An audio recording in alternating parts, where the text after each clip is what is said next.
আসসালামু আলাইকুম।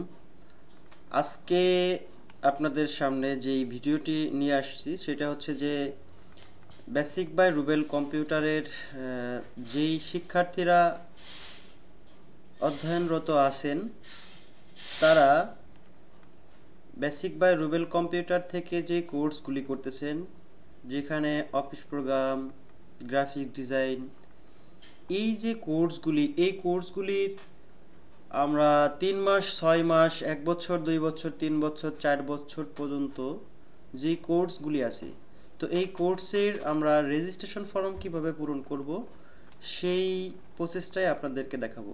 তো সর্বপ্রথম আমরা চলে আসব এই basic-by-rubel.com। এইখানে এসে আমরা এই যে ওয়ার্ক কোর্সের এই অপশনটাতে ক্লিক করলে এখানে আমরা দেখতে পাবো রেজিস্ট্রেশন ফর্ম। এই রেজিস্ট্রেশন ফর্মটা ক্লিক করলে আমাদের সামনে চলে আসবে স্টুডেন্ট রেজিস্ট্রেশন ফর্ম। তো এই স্টুডেন্ট রেজিস্ট্রেশন ফর্মের এইখানে আমরা আর একভাবে আসতে পারি, সেটা হচ্ছে যে আপনারা জানেন যে আপনাদের মেসেঞ্জারে একটি গ্রুপ আছে। এই যে বেসিক বাই রুবেল, এই যে একটা গ্রুপ আছে, এখানে আপনারা জানেন যে আমরা এইখানে একটা লিঙ্ক আপনাদের দিয়ে রাখছি, এই যে রেজিস্ট্রেশন লিঙ্ক। এই লিঙ্কে ক্লিক করলে হবে, অথবা আপনাদের যে হোয়াটসঅ্যাপ গ্রুপটি আছে BBRCTSF basic by Rubel computer Thenthenia Bazar Salta Faridpur, এই গ্রুপটাতেও আপনারা দেখেন যে রেজিস্ট্রেশন লিঙ্ক দেওয়া আছে। এই লিঙ্কে ক্লিক করার পর আপনারা এখানে ক্লিক করার পর সাথে সাথে আপনাকে ওয়েবসাইটে নিয়ে আসা হবে। এই ওয়েবসাইটে ঠিক সেই আগেরই সেই ফর্মটাতেই নিয়ে আসা হলো। এখানে আমরা স্টুডেন্ট ফর্ম যেই অপশনটা আছে, এই অপশনটাতে প্রথমে দেখেন লেখা আছে ফুল নেম। এই ফুল নেমটার এই ঘরে আমরা ক্লিক করব। এখানে আমরা আমাদের ফুল নেমটা আমরা পূরণ করব। অবশ্যই আমরা সকল নেম তথ্যগুলি ইংরেজিতে পূরণ করব এবং আমরা ক্যাপিটাল লেটারটা ব্যবহার করব। তো এইখানে আমরা ফুল নেম দেব, এরপরে নিচের ঘরে এখানে আমরা ফাদার্স নেমটা দেব, এরপরে হচ্ছে তার নিচে মাদার্স নেমটা, এরপর আমরা দেখতেছেন যে সিলেক্ট ডিভিশন থেকে অবশ্যই আমাদের ডিভিশন ঢাকা, এরপরে সিলেক্ট করে দেব ফরিদপুর, এরপরে হচ্ছে সালথা। এইভাবে করে আমি পুরো প্রসেসটা আপনাদের দেখাই। এরপরে হচ্ছে আপনার নিচে যে তথ্যগুলি আছে, তো সর্বপ্রথম আমি আমার উপরের যেই তথ্যগুলি আমাকে টাইপ করতে হবে, সেই তথ্যগুলি আমি টাইপ করে আমি আবারও আপনাদের মাঝে ফিরে আসতেছি। এরপর হচ্ছে আমরা টেম্পোরারি যেই অ্যাড্রেসটা আছে, আমরা এখানে এই অ্যাড্রেসটাও সেম এই ব্যক্তির, এই জন্য আমরা সেমটাতে ক্লিক করব। যদি আপনার অ্যাড্রেস আলাদা হয় সেই ক্ষেত্রে আপনি আলাদা অ্যাড্রেস এখানে দিতে পারেন। এরপর হচ্ছে আমরা যার ফর্ম পূরণ করতেছি তার জন্ম তারিখটা আমরা দিব। তো এই ব্যক্তির জন্ম তারিখটা হচ্ছে এখানে আমরা এই হচ্ছে 2005 সিলেক্ট করলাম, এরপরে মাস হচ্ছে জুলাই মাস, ডেট হচ্ছে 15, এইভাবে আমরা ডেটটা দিয়ে দেব।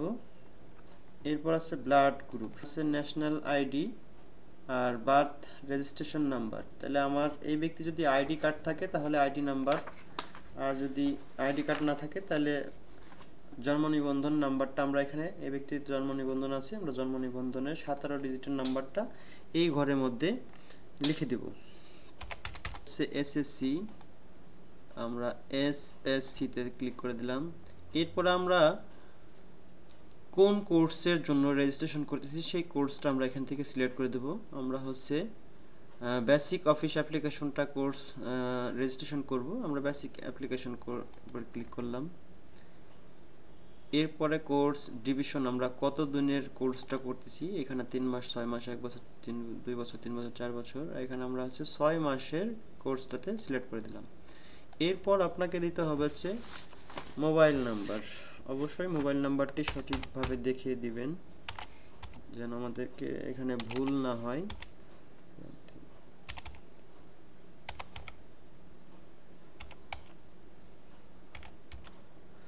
এরপর আছে গার্ডিয়ান নাম্বার। এরপরে দেখেন এইখানে হচ্ছে আমাদেরকে একটি ছবি আপলোড করতে হবে। তো ছবি আপলোড করার জন্য চুজ ফাইলে আমি এটা ক্লিক করে দেব। এরপর আমার ছবিটা আমি ডেস্কটপে রাখছি। এই আবেদনটা আপনারা মোবাইল থেকেও করতে পারেন। তো ছবিতে আমরা দিয়ে ওপেন করলাম, আমাদের ছবিটা এখানে চলে আসছে। অবশ্যই ছবিটা জিপিজি পিএনজি 5 মেগাবাইটের মধ্যে থাকতে হবে, 300 পিক্সেলে। আচ্ছা, এরপর আমাদের এইখানে দেখেন সমস্ত তথ্য ফিল আপ করা শেষ। আমরা এখানে সমস্ত তথ্য ফিল আপ করছি। এখানে নাম, বাবার নাম, মার নাম, আমার অ্যাড্রেস, ঠিক আছে। এখানে টেম্পোরারি অ্যাড্রেস, আমরা date of birth, blood group, student ID type. এরপরে হচ্ছে আপনার এইখানে এডুকেশন, এরপরে কোর্স নেম, আপনার কোর্স ডিউরেশন, এরপরে হচ্ছে মোবাইল নাম্বার বা গার্ডিয়ান মোবাইল নাম্বার। এরপরে আমরা ছবিটা আপলোড করে দিলাম। এখন হচ্ছে আমাদের এখানে কি করতে হবে, সাবমিট ফর্ম অ্যান্ড পে নাওতে ক্লিক করতে হবে। তো সাবমিট অ্যান্ড পে নাওতে ক্লিক করার পর আপনারা এখানে ক্লিক করলে আপনাদেরকে এইরকম একটা গেটওয়েতে নিয়ে আসবে, যেখানে আপনাকে 500 টাকা পেমেন্ট করতে হবে। তো এই 500 টাকা আমরা পেমেন্ট করব কিভাবে? তো এই 500 টাকা পেমেন্ট করার জন্য অবশ্যই আমাদেরকে এখানে একটি বিকাশ নাম্বার দিতে হবে, যেই বিকাশ নাম্বারে আমাদের বিকাশ অ্যাকাউন্ট আছে। এবং অবশ্যই আপনার অ্যাকাউন্টে 500 টাকার অ্যামাউন্ট থাকতে হবে, কেননা এইখান থেকে যেই টাকাটা কেটে নেবে, 500 টাকার মতো কেটে নেবে, এই টাকাটা আপনার অ্যাকাউন্টে থাকতে হবে। এখানে আমরা বিকাশ নাম্বারটি দিব, যেই নাম্বার থেকে আমার টাকা কেটে নেবে। আমি নাম্বারটি দিয়ে এখানে কনফার্ম করব। আমার ওই মোবাইলে একটি ওটিপি আসবে, আপনারা দেখতে পাচ্ছেন ওটিপি। তো দেখেন আমাদের মোবাইলে ওটিপিটা চলে আসছে, ওটিপিটা 359050।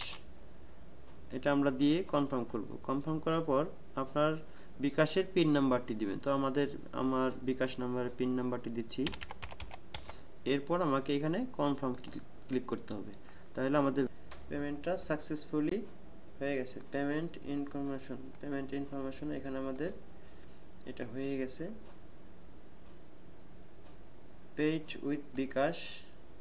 আমরা যদি ক্লিক করি, এরপরে হচ্ছে আমাদের এখানে ডাউনলোড রিসিভ, আমরা পিডিএফে ক্লিক করব।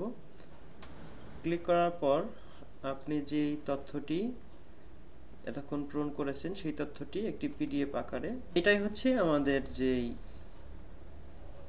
তথ্যটা আমরা দিয়েছিলাম বা ফর্মটা ফিল আপ করছি সেটার। এখানে আপনি হচ্ছে স্টুডেন্ট একটা সিগনেচার করে এখানে আপনি অফিসে জমা দেবেন, ট্রেনার আপনার একটা সিগনেচার করবে, আপনি একটা সিগনেচার করবেন, এটা এরপরে অফিসে জমা দিবেন। তার মাধ্যমে আপনার পেমেন্ট বা রেজিস্ট্রেশনটি সম্পন্ন হলো।